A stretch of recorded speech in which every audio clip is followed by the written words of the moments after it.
atas TV yang tajam, berani dan informatif.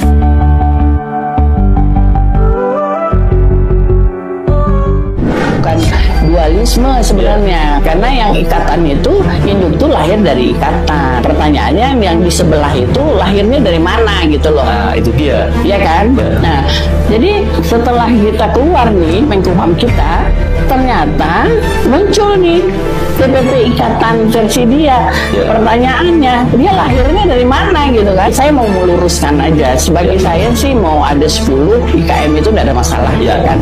Cuman ini kan menjadi apa ya? Di bawah masyarakat itu menjadi bingung ya. Yang di sebelah itu kan orang politik ya, membajak. Nggak ada bapak, nggak ada ibunya, ya dilahirkan gitu, nggak tahu itu bapak ibunya siapa ya kan, karena ini mungkin kepentingan politik, jadi ya dia biarin aja gitu. Assalamualaikum warahmatullahi wabarakatuh. Selamat sore pemirsa Raras TV dimanapun Anda berada. Jumpa lagi bersama saya Agus Prianto. Ya, kali ini saya kedatangan tamu yang istimewa juga ya, yaitu Sekjen atau Sekretaris Jenderal Dewan Pimpinan Pusat Induk Keluarga Minang atau BPIKM, betul? Ikatan. Oh, yaitu Bapak Nefri Hendri. Ya, betul ya. Saya sebut bapak atau udah ya? Udah ya. Minang udah, saya sudah aja ya. Udah Nefri ya. Pemirsa, kehadiran Uda Nefri ini ya selaku Sekjen IKM DPP IKM dengan ketua umumnya Fadlizon ya. Ini sekaligus juga untuk memberikan hak jawab atau klarifikasi lah terkait dengan tayangan yang kita tayangkan kemarin di Raras TV beberapa hari lalu telah menayangkan podcast terkait dengan judul yaitu Fadlizon dituding bajak IKM Minang. Nah, ini beliau sekaligus hadir di sini untuk melakukan bantahan atau memberikan klarifikasi atau lain sebagainya gitu. Seperti apa sih gitu kan, supaya kita cover budget ya, supaya berimbang itu. Oke, assalamualaikum udah Nefri. Waalaikumsalam. Terima kasih sudah datang ke studio Raras TV. Baik, alhamdulillah sudah menerima undangan kami. Ini kami sengaja Raras TV mengundang Uda untuk kami berikan kesempatan untuk menyampaikan hak jawab atau klarifikasi atau apapun terkait dengan tudingan-tudingan yang dilontarkan oleh DPP IKM Minang, kubunya Pak Boy Raffi Amar ya, Pak Raffi Amar ya, yang notabene adalah sekjennya kemarin dilontarkan oleh Ibu Bunda Emilia kan itu. Nah, oke. Sebelum masuk ke sana, Pak Nefri, nah ini tadi saya sempat sedikit penyebutan nama IKM itu agak beda ya. Kalau kemarin Bunda Emilia atau Bunda Emilia itu kemarin mengatakan IKM adalah Induk Keluarga Minang, tapi tadi Anda katakan Ikatan Keluarga Minang. Ya, Ikatan Keluarga Minang. Ikatan IKM ikatan Keluarga Minang. Oh, bukan induk. Bukan. Oh, soalnya kemarin Bunda Emilia mengatakan saya sebut ikatan tapi direvisi karena induk gitu loh. Saya harus kasih jawab dulu gitu loh. Sebenarnya ikatan ya, ikatan IKA namanya.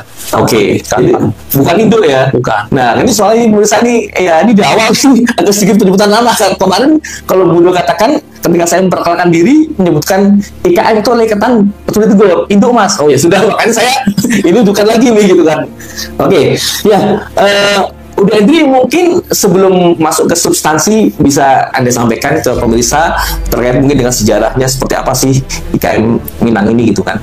Nah, nanti baru kita masuk ke substansi yang lebih dalam. Silakan. Pak Agus, terima kasih ya undangannya Pak Agus. Ya, terima kasih. Assalamualaikum warahmatullahi wabarakatuh. Waalaikumsalam warahmatullahi wabarakatuh. Alhamdulillah kami diundang oleh Pak Agus oleh Raras TV untuk ke sini untuk sebenarnya kami ini bukan hak jawab, kami meluruskan apa yang terjadi, apa sebenarnya yang harus kami luruskan. Karena kami beberapa waktu yang lalu menonton dan harus kami punya kewajiban untuk meluruskan pemberitaan tersebut. Kami coba bercerita dulu tentang sejarah lahirnya Ikatan Keluarga Minang atau disingkat dengan IKM. Tadi Pak Agus bilang itu ada induk gitu. Karena IKM itu banyak sekali Pak. Ada Ikatan Ikatan Program Minang, Induk Program Minang, ada juga industri kecil menengah, banyak sekali ya panjang IKM itu. Tapi yang IKM yang kita punya itu adalah namanya Ikatan Keluarga Minang, suatu paguyuban perantau Minang yang ada di luar Sumatera Barat. Itu namanya IKM. Sejarah sebenarnya lahir IKM ini, Pak, kami sampaikan IKM ini lahir sudah ada sebelum Indonesia merdeka ini. IKM sudah ada sebenarnya. Sudah ada perkumpulan orang Minang di perantauan. Di luar Sumatera Barat itu sudah banyak sekali paguyuban Minang yang ada di luar Sumatera Barat. Sebelum Indonesia merdeka sudah ada. Di Papua, di daerah perkumpulan, karena orang Minang itu suka berkumpul dan suka bermusyawarah, suka berkongko-kongko istilahnya. Maka dibentuklah perkumpulan Minang di berbagai daerah seluruh Nusantara. Ada namanya IKM, ada organisasi kedaerahan di tingkat kabupaten kota dan provinsi. Dan di kita ada juga IKM daerah lain. Makanya kami punya ide dan gagasan lahirnya IKM ini. Sebenarnya ide dan gagasan awal itu dasar pemikirannya IKM ini, saya sama teman-teman waktu itu pertama sekali ide gagasan itu lahir dari saya. Latar belakang saya mendirikan perkumpulan secara nasional IKM ini karena saya itu sering merantau kemana-mana. Setelah itu saya lihat ada ormas IKM di satu beberapa daerah, IKM dan ormas-ormas lain. Saya berpikir di sana, kenapa tidak disatukan saja ormas-ormas Minang ini? Kita bikinlah sebuah DPP, semacam organisasi terstruktur dari pusat sampai ke daerah, semacam partai lah, atau punya DPP di tingkat pusat, DPW provinsi, DPD Kabupaten Kota, dan DPC tingkat kecamatan. Tapi bukan politik, tapi sosial. Itu ide awal gagasan saya. Dari itu saya coba hubungi Pak Neverman namanya, dan Pak Dr. Lukman. Dari bertiga itulah kami berkumpul bertiga, punya ide untuk mendirikan DPP, karena kami lihat ada IKM di daerah-daerah. Kenapa tidak kita satukan saja membentuk suatu DPP? Di sanalah lahir awalnya DPP ini. Setelah saya mengundang Pak Neverman dan Pak Dr. Lukman, kami duduk bertiga. Di sanalah kami mulai bergerak di tahun 2014-15, mulai bergerak di sana. Tapi kami kunjungilah tokoh-tokoh Minang yang ada di Jakarta. Tetapi kami bergerak setahun 2 tahun sampai 2012 karena keterbatasan waktu kami dan terbatasan kami bukan tokoh nasional, kami orang biasa. Makanya kami waktu itu 2016 kami coba cari figur seperti itu. Tapi waktu sebelum figur kan ada jalan dulu. Saya, Pak Dr. Luman, Pak Neverman sudah mendatangi tokoh-tokoh Minang yang ada di Jakarta. Karena antaranya siapa aja, Pak? Waktu itu kan anggota ketua MPR Pak Sartaodang orang Minang. Waktu itu setelah itu ketua DPD RI Pak Irman Gusman. Yang ketiga adalah kami hubungan Pak Dr. Fadlizon. Beliau adalah wakil ketua DPR RI saat itu 2016. Karena tiga tokoh itulah kami pandang perlu kami kunjungi, dan kami juga menghubungi semua paguyuban Minang yang ada di Jakarta. Contohnya ke daerah ada Pariaman, ada Solo, ada Bukit Tinggi, semua kami hubungi dan kami ajak untuk bersama untuk mendirikan DPP ini, untuk bermusyawarah. Waktu itu kami hubungi juga dengan tokoh-tokoh lainnya yang ada di Jakarta. Waktu itu yang pertama sama Pak Neverman, Pak Dr. Lukman. Dalam perjalanan, Pak Dr. Lukman mengajak teman-teman lain juga, ada Pak Amir namanya. Setelah itu, karena dari tokoh tadi, kami carilah Pak Fuad Basa.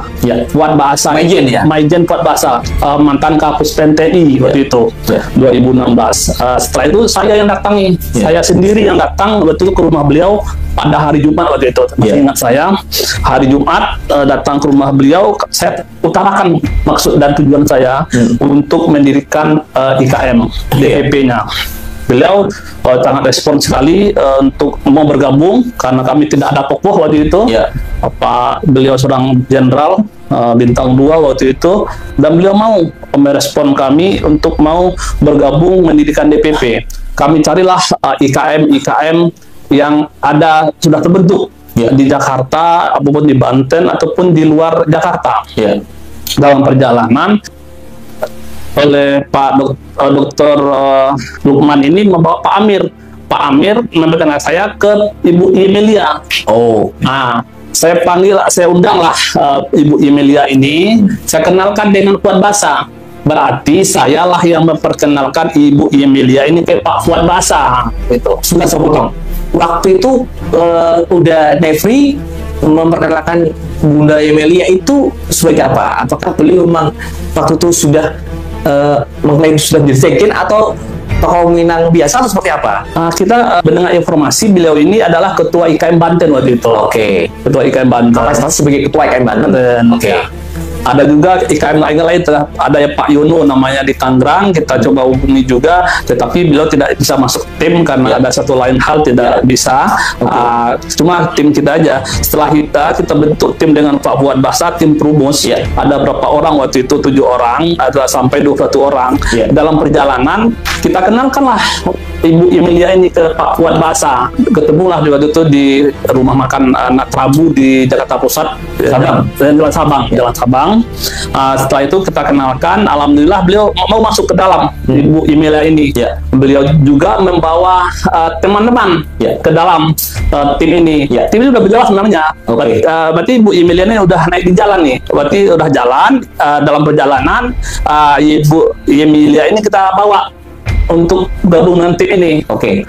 Dengan Bu Emilia ini mengajak lagi teman-teman lain, diantaranya yang beliau sebut itu Bapak profesinya notaris itu, Bapak SY lah. Bapak SY tinggal di Pandeglang, beliau ajak ke situ. Saya lihat beliau mengajak, kita ada pertemuan waktu tim Prumus mengadakan pembahasan ADRT di Jakarta Selatan. Cuma datang sekali Pak SY ini.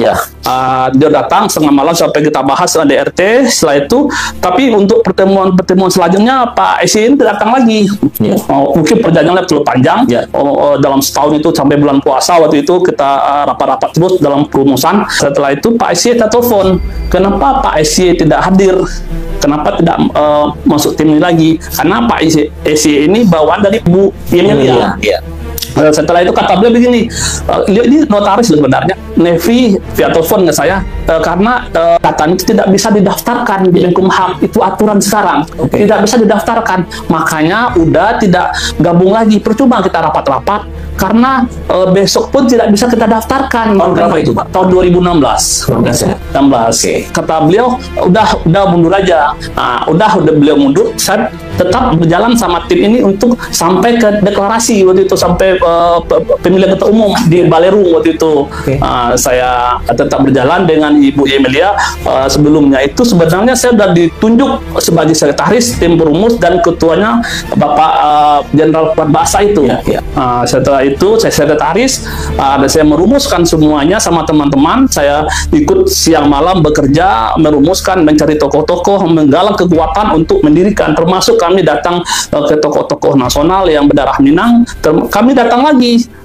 Pertama tim saya sama Dr. Lukman udah datang ke Fadlizon. Yang tim baru lagi yang sama Fuad Basa, saya datang lagi. Pak Fuad Basa, saya dan teman lain datang lagi ke Fadlizon, datang lagi Imam Gusman, datang lagi Mbak Oso, untuk tujuan yang sama. Berarti ada dua termen datang ke sana untuk meminta doa restu dan petunjuk untuk bisa mendirikan ormas besar ini. Berarti ada 2 kali giliran. Waktu saya juga udah datang juga, Pak Fuad Basa sama saya juga datang lagi ke Fadlizon ini, seperti itu. Akhirnya sampai pembentukan deklarasi pembentukan DPP IKM. Sebenarnya tujuan awal kita itu kan ikatan, saya sampaikan, dan kita pembentukan deklarasi itu, pemilihan ketua umum itu sudah ditunjuk ketuanya waktu itu Pak Anas kali ya, Pak Anas, atau ditunjuk juga saya sekretaris panitia. Apa Anas siapa nih? Anas Alwi ya. Kalau nggak salah, saya mau dikoreksi. Tapi saya ditunjuk sebagai sekretaris panitia. Berarti ada 2 jabatan saya. Itu momen apa Pak? Momen pemilihan ketua umum, deklarasi pemilihan yang ada Ibu Emilia di sana waktu itu. Setelah itu saya sekretaris, tapi detik-detik mau hari H saya mengundurkan diri. Ada teman-teman mengundurkan diri karena tidak sepaham lagi dengan Pak Fuad Basa. Kenapa? Mungkin kami waktu itu kepengennya sih ada kita cocokkan dalam hal sistem pemilihannya. Setelah itu kami kepengen yang jadi ketua umum itu adalah tokoh nasional yang lagi menjabat gitu loh, yang lagi berkuasa waktu itu. Yang mempunyai jabatan publik lah ya. Publik lah, contohnya Fadlizon, atau Ibang Bosman, ataupun atau menteri asal Minang gitu. Oke, itu alasannya ya. Tapi Pak Fuad Basa tidak sepakat. Tidak sepakat. Akhirnya Pak Fuad Basa manggil saya, dia bicara empat mata sama saya. Karena waktu itu saya sekretaris tim perumus, sekretaris panitia, dibicarakan di sana. Udah Nefri, kalau Nefri tidak mau bergabung lagi tidak apa-apa. Abang bilang, kata beliau itu, udah kita tetap saudara.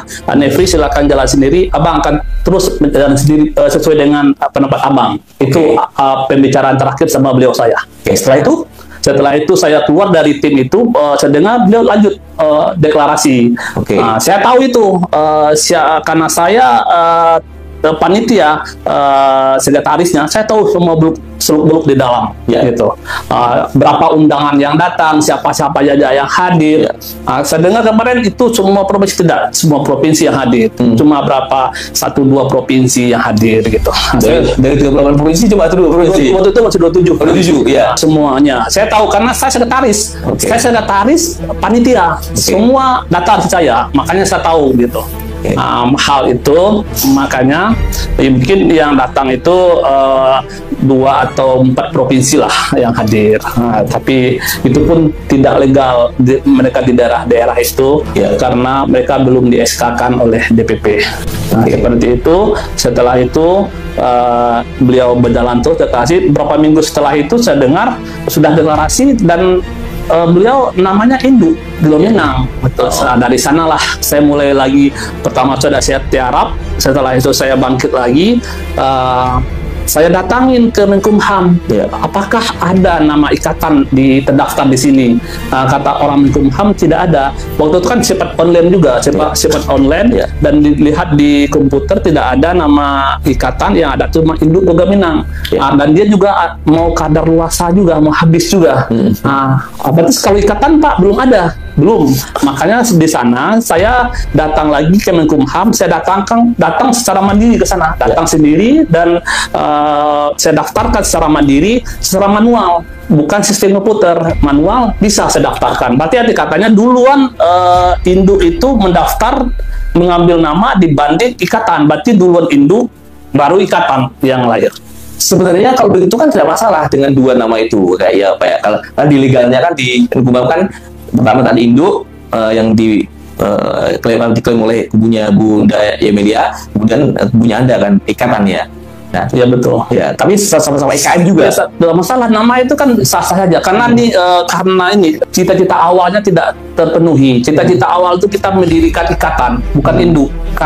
Yang membawa Fuad Basa itu untuk bergabung itu adalah saya. Membawa Ibu Emilia itu saya. Berarti cita-cita awalnya nggak terpenuhi nih ikatan ini. Makanya sama ikatan kita bikin ke nama lain. Makanya kita jalankan lagi nih cita-cita awal kita mendirikan ikatan. Jadi maaf saya potong. Jadi intinya yang saya tangkap dari keterangan Anda tadi, udah Nefri, berarti dari namanya pun sebenarnya beda ya. Beda. Meskipun akronis bukan ikatan, namanya sama ya, tapi katanya ya IKM, tapi IKM-nya Bunda Emilia adalah Induk Keluarga Minang, tapi IKM Anda adalah Ikatan Keluarga Minang gitu ya. Betul ya? Betul. Ini semakin jelas dari ya, karena dari awal tadi saya suka bingung juga karena di awal kenalan, saya kenal Minang, tapi gitu kalau Bunda Emilia itu Induk Mas, bukan ikatan itu loh. Jadi soal sekarang. Kemudian ada lagi ingin Anda sampaikan lagi? Ya, barangkali sejarahnya seperti itu. Setelah ini kami daftarkan dan nama itu saya daftarkan sendiri ke Menkumham secara manual, mengetik di sana, bukan online. Setelah itu saya pulang, saya sampaikan kepada teman-teman bahwa ini bisa lo daftar. Saya kumpulin teman-teman lagi semua, saya tariklah, termasuk yang tadi Esi yang bilang udah jadi ketua, sekretaris, ini bendahara, udah kita daftarkan supaya bisa didaftar ulang ke Menkumham. Itu kita dikasih waktu sebulan. Kalau sampai 8 Januari tidak didaftarkan kembali ke Menkumham melalui akta notaris, itu hangus. Makanya dalam waktu yang tersisa, kami coba membuat suatu berkas untuk diajukan ke Menkumham melalui melalui notaris gitu. Kami aktakan itu, semua berkas-berkas kami sampaikan, karena ini bukan membajak ya, atau bukan mengambil dokumen, karena dari awal, dari pertama sekali itu ide dan gagasan itu dari saya. Setelah itu saya ikut bekerja di dalamnya, ikut merumuskan di dalamnya, ikut mengumpulkan semua dokumen-dokumen untuk lahirnya ikatan ini. Nah, kami rembukan kembali, baru kami daftarkan ke Menkumham melalui akta notaris. Karena sudah Anda menyebut soal kata membajak, maka saya akan masuk ke itu.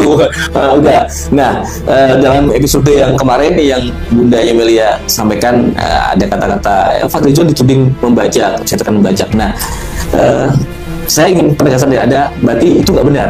Tidak benar sekali. Sangat tidak benar. Sangat tidak benar. Fadlizon ini sebenarnya beliau inilah tokoh negara ya, dan kebanggaan orang Minang, dan marwah beliau patut kami jaga. Kami pun tidak mau beliau dilecehkan dan mau ditekan seperti itu. Kami akan jaga beliau, karena kenapa? Beliau mau saja menjadi ketua umum IKM ini, ketua umum DPP IKM ini merupakan suatu kehormatan bagi kami orang Minang. Kenapa? Beliau itu adalah pejabat negara loh. Dia tidak ada kepentingan politik di IKM ini gitu loh. Nah, kenapa? Banyak sekali tokoh-tokoh negara ini yang asal Minang, banyak sekali orang hebat-hebat asal Minang, tapi perhatiannya agak berkurang ke Minang. Tapi dengan adanya Fadlizon ini tercurah perhatiannya, mau dia bergabung itu suatu luar biasa bagi kami. Tidak ada kepentingan apa-apa di sana. Datang dari Pak Fadlizon, mau untuk jadi ketua umum, 3 kali kami datang, 3 kali ditolak. Akhirnya keempat kali baru beliau mau, karena beliau karena kesibukan beliau, terus kesibukan, dan coba yang lain dulu lah, karena takut nanti tidak terjalankan amanah ini. Karena desakan dari tokoh-tokoh Minang waktu itu, dan pejabat-pejabat Minang dan anggota DPR RI asal Minang waktu itu, akhirnya beliau mau. Itu akan desakan kami dan desakan para tokoh-tokoh orang Minang, termasuk Andre Rosade. Andre Rosade itu ikut mendorong dan mendesak Fadlizon mau jadi ketua umum. Fadlizon itu didorong oleh Andre Rosade, bukan Fadlizon membawa Andre. Sebenarnya enggak, kami yang kenal sama Pak Andre, kami dorong Fadlizon jadi ketua. Seperti itu. Berarti satu poin Anda sudah menjawab, berarti tidak benar Fadlizon membajak IKM gitu kan. Nah, ini sekaligus jawaban kan. Nah, kemudian yang kedua, Pak Uda Nevi, saya ingin tanyakan, ini juga atas dasar pernyataannya Bu Emilia itu kan, Bu Emilia ya, bahwa dasarnya apa IKM punya Fadlizon ini tidak legalitas, karena kan kalau katanya bahasa Bu Emilia kemarin, lahir dari mana? Lahirnya dari siapa lahirnya? Kenapa muncul itu? Lahirnya IKM ini dari tim perumus, karena di awal, bukan kalau Munas itu IKM sudah berjalan, satu ormas sudah berjalan, baru kita Munas atau Mumbes namanya. Karena ini baru pembentukan awal, namanya kita nama tim perumus. Lahirnya DPP Ikatan itu dari awal, dari saya dan teman-teman, dilahirkan di sana dari awal.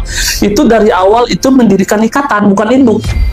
Makanya lahir rahimnya itu dari tim perumus ini, ide gagasan ini dari tokoh-tokoh Minang itu. Mereka punya pikiran semua, tokoh-tokoh Minang itu mendirikan ikatan, bukan induk. Lahirnya dari sana, kesepakatan bersama-sama, termasuk kesepakatan paguyuban-paguyuban kedaerahan, kabupaten kota yang ada di Sumatera Barat, Jakarta, Solo, Pariaman, Sejunjung, dan lain sebagainya. Lahir dari sana. Lahir dari kesepakatan masyarakat Minang atau tokoh-tokoh Minang yang ada di Jakarta dan dorongan daerah-daerah. Kenapa kami mendirikan DPP? Karena ada dorongan dari daerah-daerah supaya mereka punya induk lah, supaya punya pimpinan di Jakarta, di daerah di Kalimantan, di Sulawesi, di Papua. Semua daerah menginginkan adanya DPP. Dorong itu lahir dari sana. Lahirnya DPP Ikatan Keluarga Minang ini lahir dari tokoh-tokoh Minang dan IKM yang telah ada di daerah. Kami yang merumuskan. Bukan induk yang kami rumuskan, tapi yang kami rumuskan itulah ikatan, bukan induk yang kami rumuskan. Itu pembantahan kami. Jadi artinya memang tidak lahir dari Munas ya, ada tidak ya? Tidak Munas, beliau itu juga tidak Munas, karena Munas itu adalah hasil dari kunjungan daerah kami, karena ini permulaan tim rumus dan desakan atau aspirasi dan dorongan dari daerah yang telah ada. Ya, jadi selama kepemimpinan Fadlizon sendiri sudah mengadakan Munas selama Gus nggak? Sebenarnya kita habis masa kepengurusan beliau itu tahun 2023. 2023 karena itu masa COVID dan juga karena COVID dan tambah lagi tahun politik 2024. Karena COVID tidak mungkin kita mengadakan pertemuan besar-besaran, masalah-masalah hajatan negara aja, PON atau Olimpiadenya waktu itu ditunda loh. PON aja ditunda, digeser tahunnya. Ini masa IKM tidak bisa ditunda, digeser. Makanya digeser juga IKM sampai 2024 karena berdekatan juga dengan tahun politik. Kami pun tidak mau ormas ini dijadikan sebagai bahan politik bagi orang, merebut kekuasaan di IKM untuk kepentingan sesaat. Nah, makanya kami tunda setelah pemilihan presiden dan pelantikan presiden. Kami mau meletakkan ormas IKM ini yang nama ikatan ini pada tempat yang lebih bagus. Kami letakkan ke fondasi yang lebih baik. Setelah pemilihan presiden, kami pun juga ada pemilihan IKM. Kedepannya untuk anak cucu seperti itu, supaya kita memberi pembelajaran kepada masyarakat, supaya ormas ini jangan digunakan untuk kepentingan-kepentingan lain, hanya kepentingan sosial seperti itu. Makanya kami libatkan orang-orang yang berpolitik supaya mereka bisa berbuat di organisasi IKM ini seperti itu. Nah, ini menarik udah Nefri. Tadi Anda katakan tidak ada kepentingan politik, tapi faktanya, mohon maaf ya, ini saya sampaikan mungkin jawab aja karena ada juga kemarin pertanyaan dari publik gitu kan yang masuk ke redaksi gitu kan. Nah, atau juga Buya Emil menyinggung juga bahwa Fadlizon adalah tokoh politik. Ya, dia dari wakil ketua umum Gerindra waktu itu ya, dan kalau saya sekarang apa tuh masih belum itu masih nggak tuh ya? Masih wakil ketua umum dan wakil ketua pembina. Ya, apalagi masih fungsionaris lah di BB Gerindra itu kan. Nah, itu kan tidak bisa dinafikan bahwa itu melekat di situ ya kan. Meskipun Anda katakan tadi tidak ada politik untuk kepentingan politik gitu kan, tapi kan beliau seorang tokoh politik. Nah, ini mohon dijelaskan udah Henry. Apalagi kemarin juga dari pernyataan Buya Emil mengatakan kalau salah ya dalam ADRT dia itu tokoh ketua umum BPKM tidak boleh dari tokoh politik gitu loh. Nah, ini mohon bisa dijelaskan udah Henry. Baik, begini, ada ART beliau di sebelah sama kami itu berbeda. Pasti dia induk, kalau kita kan ikatan. Ada perbedaan ART sama ikatan. Itu satu dulu. Dalam ART kita tidak ada larangan sebagai seorang tokoh politik untuk menjabat ketua umum, tidak ada. Seperti itu satu. Kenapa kami pilih ketua umumnya seorang tokoh politik?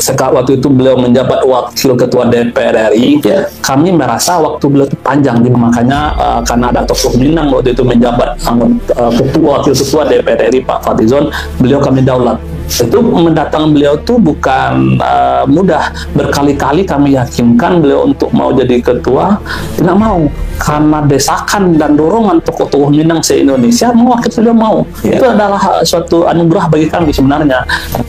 Dan kedua, tidak ada kepentingan politik beliau di sana. Saya rasa kepentingan politik beliau itu hanya di Bogor karena dapil Bogor gitu. Tapi di Pilpres kan beliau kalau di betul. Sejauh ini kami di Indonesia ini IKM tidak pernah beliau mengarahkan satu calon presiden pun atau satu partai pun tidak pernah beliau mengarahkan. Beliau kasih kebebasan kepada kami sebagai pada pengurus IKM seluruh Indonesia, siapapun silakan pilih. Karena di IKM ini, di ikatan ini multi partai Pak. Wakil-wakil ketua umum di IKM, di ikatan ini semua orang-orang politik. Wakil ketua umumnya contohnya ada dari PDI, contohnya Atria Dahlan, ada dari PKS, ada dari PKS Pak Arif Rizal namanya. Banyak sekali semua partai ada di sana. PAN juga ada. Semua partai kita masukkan. Kenapa kita masukkan? Semua IKM itu ada warnanya supaya nanti bisa mewarnai negara ini. Itu maksud kita. Tapi menarik sebenarnya yang kita lihat, Trans TV juga punya catatan bahwa baik di Pilpres 2014, 2024 itu masyarakat Minang dominan mendukung Prabowo. Tanggapan Anda, Kang? Kami terlepas dari situ ya. Mungkin dari Sumatera Barat atau Minangnya lah ya. Memang udah dari sananya orang Minang itu ker sama Prabowo dari dulunya. Karena pilihan masyarakat Minang itu ke Prabowo, bukan yang lain-lain. Makanya tahun ini pun banyak Prabowo karena itu memang pilihan mereka. Karena kebetulan Fadlizon juga berbeda, bukan itu? Bukan, kayaknya bukan. Ya, karena juga memang untuk saat ini beliau udah Emil juga kemarin juga mengakui bahwa memang aku masyarakat Minang sama-sama emang kuat untuk Prabowo gitu, berjuang sama ini. Cuma menariknya ini kan tadi itu soal tadi ada kepentingan itu gitu loh, ya kan itu loh. Nah oke, berarti memang ya ini ada hikmahnya, udah Nefri. Memang kalau ada di sini ada yang menjelaskan itu kan, katakan saya tadi kan seperti yang ditanyakan oleh Bunda Emil bahwa kan tidak boleh ketua umum DPP IKM Minang tuh dari partai. Ternyata rupanya kan itu beda. Itu aturan beliau. Aturan kami beda lagi. Kan ikatan itu induk, dari logo pun berbeda, dari seragam pun berbeda. Kami menciptakan organisasi ini disesuaikan zaman. Kami pun sudah mengelola organisasi ini dengan modern, dengan tatanan-tatanan yang lebih bagus lagi, sampai daerah itu semua baju seragam, KTA seragam, dan semua administrasi seragam, bukan caplok sana caplok sini, bukan. Itu kami lihat di daerah-daerah antusias masyarakat untuk bergabung ke IKM luar biasa. Hampir semua daerah, kabupaten kota atau provinsi sudah ada IKM-nya, sudah ikatannya. Hampir semua, luar biasa perkembangannya. Itu dengan katanya karena ada Fadlizon di sana, ada tokoh nasional di sana. Begitu ya. Daya tariknya adalah ada Fadlizon, ada Andre, dan tokoh-tokoh lain. Itu daya tarik organisasi ini, karena kita itu dekat dengan penguasa. Ya artinya berarti kan, maaf nih, mau dijawab nanti udah Nefri. Tadi yang mengatakan tidak ada kader politik sebenarnya, tapi faktanya masyarakat tertarik karena ada unsur politik itu gitu loh. Ya, memang kami pun mengajarkan kepada anggota dan pengurus kami tidak boleh alergi dengan politik. Kita harus berpolitik. Kalau nggak berpolitik kita bisa diusir kita. Sholat pun nggak boleh. Kalau itu semua tatanan negara ini semua penting politik loh. Semua tatanan negara ini apapun diatur oleh politik.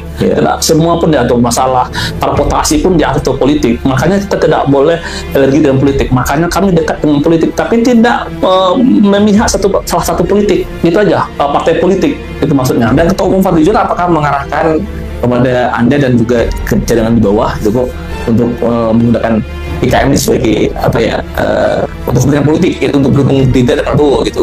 Oh, tidak ada. Sejauh ini saya bilang terakhir, tidak pernah Fadlizon atau Andre Rosade sebagai ketua harian tidak pernah mengarahkan pengurus atau anggota IKM ini kepada satu partai baru. Dinda pun tidak pernah. Beliau netral, orangnya netral.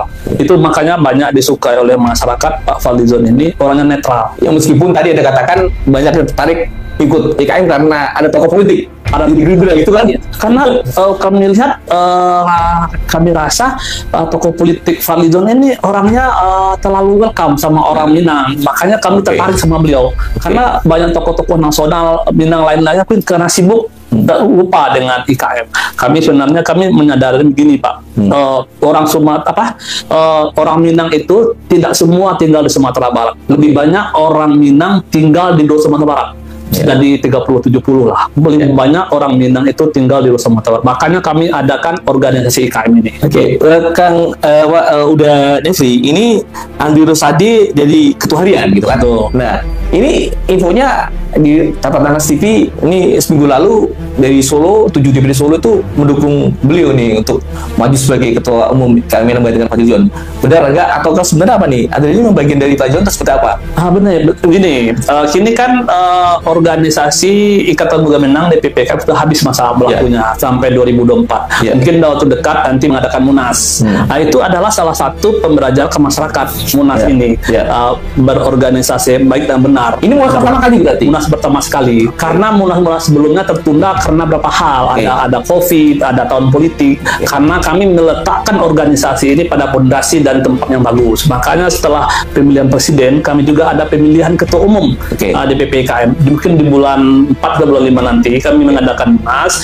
Karena Bapak Fadlizon sekarang menjabat jadi Menteri Kebudayaan, kesibukan beliau dan beliau itu Menteri Kebudayaan. Budaya, semua budaya yang ada di Indonesia, Ya. bukan budaya Minang saja. Ya. Mungkin barangkali beliau kesibukan itu, mungkin beliau mengundurkan diri, tidak mencalon lagi, mungkin mendorong Ya. Pak Andi Rosadi untuk ketua umum. Jadi tegas ya, artinya Bang Patujuan mendukung Andi Rosadi ya. Untuk maju. maju. Makanya dengan cara organisasi yang baik, Pak Andre sudah datang ke daerah-daerah menyampaikan semua DPD itu artinya Dewan Pimpinan Daerah di tingkat kabupaten kota atau provinsi untuk mendukung beliau maju ke Antara lain selain Andi Rosadi. gini Pak, sebenarnya banyak sekali, banyak lagi calon-calon dari orang luar Ya. untuk menjadi ketua umum. Ya. Karena IKM ini sudah kami bentuk dan kami betul luar biasa sekali dan menjadi IKM yang seksi sekali, menarik IKM ini. Makanya banyak peminat menjadi ketua umum, banyak minat masyarakat Minang, tokoh-tokoh Minang menjadi ketua umum jadi IKM ini, termasuk Bapak Andi Rosadi. Karena Pak Andi Rosadi didukung oleh ketua umum yang lama, incumbent lama Pak John, dan dia didukung sekali oleh daerah-daerah sekali. Itulah pembelajaran yang baik, bukan ada perlawanan Pak Lijo sama Andre, tidak ada. Karena masa kepung sudah habis, diestafetkan ke Pak Andre. Karena beliau orang pengurus lama yang waktu sekarang masih menjabat ketua harian, beliau akan maju, didorong. Tidak ada kubu-kubuan, itu salah besar itu. Oke, berarti ya. Bang Nefri, ini tolong mohon jawab juga mengenai tadi. Sebenarnya ini kan saya lihat kan rupanya kita juga baru tahu gitu bahwa dua nama berbeda kan. IKM-nya Budaya Melia yang ketua umumnya adalah Komjen, Purnawirawan Buya Amar, ya kan? Itu adalah IKM Induk Porda Minang, sedangkan IKM Anda yang ketua umumnya berdiri adalah Ikatan Porda Minang. Sebenarnya udah beda sebenarnya itu kan. Beda sebenarnya. Kamu ini mengapa sih? Apa sih masalahnya sebenarnya? Ada masalahnya apa? Karena kalau mohon maaf ya, ini mau dikoreksi kalau saya salah. Sepanjang sepengetahuan saya, kalau dua organisasi berbeda, nama itu beda, nama sekarang itu beda, itu sudah kan udah beda itu kan, meskipun ada yang bersama ya kan, satu induk satu ikatan kan, belakangnya sama kalau udah Minang itu kan. Nah, dan logonya pun beda ya Pak ya, logonya beda. Sebenarnya kan nggak ada masalah Pak. Dulu kenapa kalian mengklaim IKM ini asli, ini tidak asli, seperti sebenarnya apa Pak? Sebenarnya sudah tuntas dari awal, sudah selesai ya. Kita nama ikatan disikat dengan IKM, di sebelah namanya induk disikat dengan IKM. Sudah selesai masalah. Apapun ormas Minang, banyak sekali ormas Minang, silakan, tidak masalah bagi kami. Kami juga jadi pikir kenapa ada masalah seperti ini gitu. Sebenarnya tidak ada masalah karena mungkin waktu lahirnya bersamaan, dan kedua ada ketidakpuasan pihak sebelah karena di pihak sebelah itu gerbong kosong, tidak ada pengisinya, gerbong kosong yang berjalan gitu. Kita mau kita satukanlah semua perantau-perantau Minang ini supaya satu ormas lebih besar. Itu maksud kami. Kami terbuka untuk semuanya. Ada upaya konsolidasi menyatukan dua kubu itu? Sudah coba jajaki, dan ada teman-teman di bawah juga sudah coba menghubungi. Mungkin belum ada waktu yang tepat lah untuk ketemu gitu. Kami semua welcome lah untuk semua kita bergabung. Ayo kita sama-sama fungsi dan tugasnya sama, sosial, membantu masyarakat Minang di rantau. Ini infonya kalau kemarin juga di pernyataan Kuda Emil, saya kutip, kalau misalkan bersatu konsolidasi ini terjadi, lalu siapa sih dia yang memimpin nanti gitu kan? Itu ada juga, ada apakah rela abang mau berikan atau ada yang minta video untuk TJCG seperti apa? Ya, kita welcome aja, terserah bagi masyarakat nanti. Kita munas nih, kita pilih ketua umum kita, kita serahkan kepada ketua umum kita yang memimpin nanti siapa kabinetnya lah, siapa yang menjadi wakil ketua umumnya, siapa sekjennya, itu kita serahkan, itu hak prerogatif ketua umum. Nanti kalau mau bergabung silakan ke ikatan yang digabung. Dan digabung itu nama itu hilang, ikatan yang ada, bukan induk lagi, bukan dilebur. Kalau dilebur itu berarti campur dong, kan dari lebur tapi menyatu ke ikatan. Harusnya itu. Satu lebur berarti nama lain. Itu. Soalnya kan udah berbeda sebenarnya. Kalau semua ikatan berarti induknya hilang berarti. Iya, hilang, harus hilang itu. Apakah mereka mau soalnya? Karena di daerah tidak ada nama induk itu, tidak ada. Yang ada IKA. Nah, kalau di Menkumham sendiri itu yang terdaftar apa? Ikatan. Bukan induk. Tidak tahu, induk ada juga sayangnya. Induk nggak tahu. Yang penting kita terdaftar itu di Menkumham itu ikatan. Iya.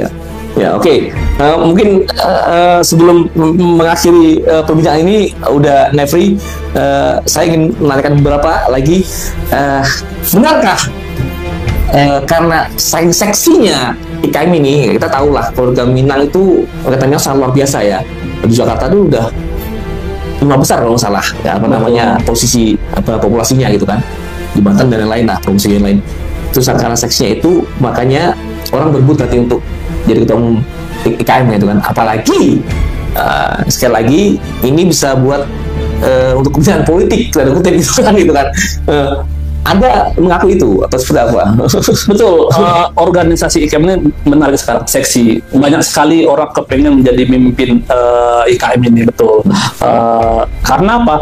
Ormas IKM ini udah punya jaringan luas sekali. Ya. Organisasi perantau Minang yang terbesar dan tersebar di seluruh Indonesia. Ormas Minang IKM adalah ormas Minang terbesar di Indonesia ini, di suku Sumatera Barat. Berapa jumlahnya kalau menurut Anda? Ada data berapa? Sebenarnya data belum ada, karena kita dalam menjalankan pendataan perantau Minang di bawah, di tingkat kecamatan kita data. Itu cuma mengklaim-klaim saja, mengklaim sana klaim itu tidak bohong besar itu. Kita lagi mendata berapa sesungguhnya perantau Minang yang ada di Indonesia, di daerah-daerah. Gitu, bukan data statistik yang lama kita gunakan. Kita mencoba mendata perantau Minang melalui IKM di tingkat kecamatan sampai ke kelurahan. Itu kita himpun di pusat. Ya, ini kan sekaligus juga kedatangan Anda ini untuk sekaligus untuk meluruskan ya, udah Nefri, karena kan saya dengar di gejolak di bawah sangat kuat itu kan dengan adanya protes kemarin itu kan. Ya benar Pak, saya tambah di Bagus dengan adanya protes kemarin itu masyarakat Minang terutama pengurus IKM agak bergejolak karena itu ada penyesatan, temuan publik lah, penyesatan lah. Makanya saya terpanggil datang ke sini untuk coba meluruskan, meluruskan apa yang sebenarnya yang terjadi dari awal seperti itu. Sebenarnya orang Minang sudah bersatu, kita cuma ada penyeragaman lagi, kita seragamkan lah semuanya, seragamkan dengan administrasinya, kita seragamkan dengan ormasnya, menyatukan perantau Minang yang ada selama ini tidak terperhatikan, kita perhatikan.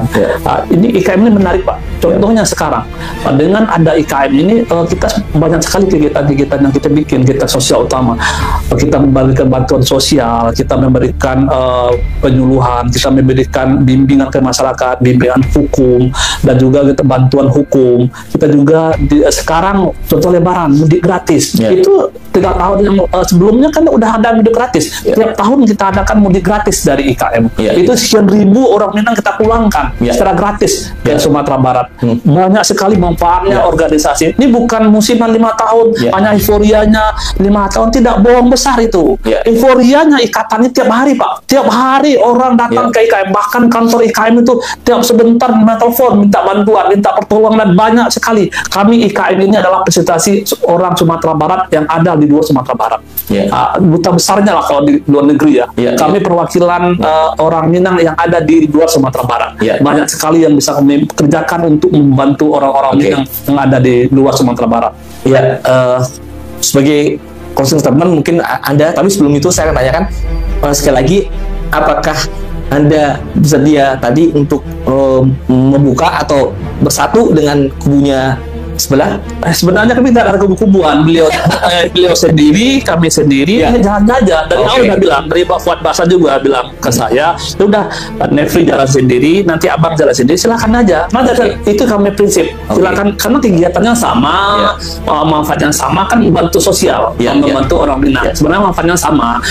Sekarang kalau mau digabung, kalau mau disatukan, alhamdulillah kami membuka diri untuk bergabung. Ayo hilangkan nama induk itu, nggak cocok di masyarakat, tidak diterima masyarakat di bawah gitu loh. Yang ada tuh IKA, Ikatan Keluarga Minang, Ikatan Nagari, Kabupaten Kota, IKA yang ada. Tidak ada induk-induk, yang ada tuh IKA. Makanya kita ayo bergabung ke ikatan, semua kita lebur menjadi satu, namanya ikatan, ngejatuh kita membantu masyarakat Minang yang ada di Rantau. Kita ciptakan wadah ini untuk bisa tokoh-tokoh Minang secara nasional untuk bisa berbuat. Katanya ada sekarang itu lebih kurang 7 atau 8 menteri dan wakil menteri asal Sumatera Barat yang berdasar dan Minang. Kita tarik ke IKM untuk bisa berbuat. Ini wadah loh Pak untuk membantu orang Minang. Sebab sewaktu Bapak menjabat, sewaktu Bapak berkuasa, inilah wadahnya untuk bisa menyalurkan bantuan, menyalurkan aspirasi ke IKM ini dan langsung membantu orang Minang. Itulah wadah ini. Oke. Apapun politiknya, apapun benderanya silakan. Tidak masalah. Baik. Ada lagi mungkin barangkali kami sampaikan dikit Pak. Iya, silakan. Kami sampaikan melalui acara ini yang sangat mulia ini, kami sampaikan ke masyarakat dan pengurus IKM dimanapun berada untuk bisa menahan diri, dan kami sudah menjawab tuduhan-tuduhan dari pihak sebelah. Sebenarnya apa yang terjadi dari awal sampai akhir sudah cerita kami tadi, bahwa berdirinya ikatan itu, lahirnya ikatan itu dari saya dan teman-teman. Ibu Emilia itu kami yang mengajak beliau itu naik di jalan, kita tarik untuk bisa mendirikan, dan kita gabung bersama-sama untuk mendirikan ikatan. Dan teman-teman dan pengurus IKM se-Indonesia di manapun berada, ayo konsisten selalu mendirikan atau membangun dan menjalankan organisasi. Kali itu aja Pak Agus, terima kasih atas undangannya, dan kami sangat terima kasih sekali telah memberi penjelasan dalam acara ini. Baik pemirsa, bicara mengenai keluarga Minang tidak akan ada habisnya, karena banyak kan. Nanti mungkin udah Nefri, kita belum bicara soal kulinernya, soal potensi wisata segala macamnya, itu kan menarik gitu kan. Tapi mungkin barangkali next moment lah gitu kan. Pemirsa, dengan tadi bincang-bincang saya dengan Sekjen DPP IKM, Ikatan Keluarga Minang, yang ketuanya umum adalah Fadlizon. Nah, yaitu beliau sekarang adalah Sekjen DPP IKM, yaitu Bapak Nefri Hendri. Beliau sudah memberikan jawaban panjang lebar dan menegaskan dan membantah tudingan-tudingan yang dilontarkan oleh kubunya sebelah yang sudah ada. Nah, saya berharap atas TV ada berada di tengah-tengah. Kita tidak membias apapun, karena sebagai media kita harus cover both side, sudah berimbang. Nah, kita sudah memberikan hajat atau memberikan kesempatan kepada kubunya Fadlizon. Dalam ini diwakili oleh sekjennya, yaitu udah Nefri Hendri. Kita akan terus ikuti perkembangan selanjutnya, dan tetap di channel Rata TV yang tajam, berani, dan informatif. Terima kasih. Assalamualaikum warahmatullahi wabarakatuh. Waalaikumsalam warahmatullahi wabarakatuh. Terima kasih. Sudah. Ratas TV yang tajam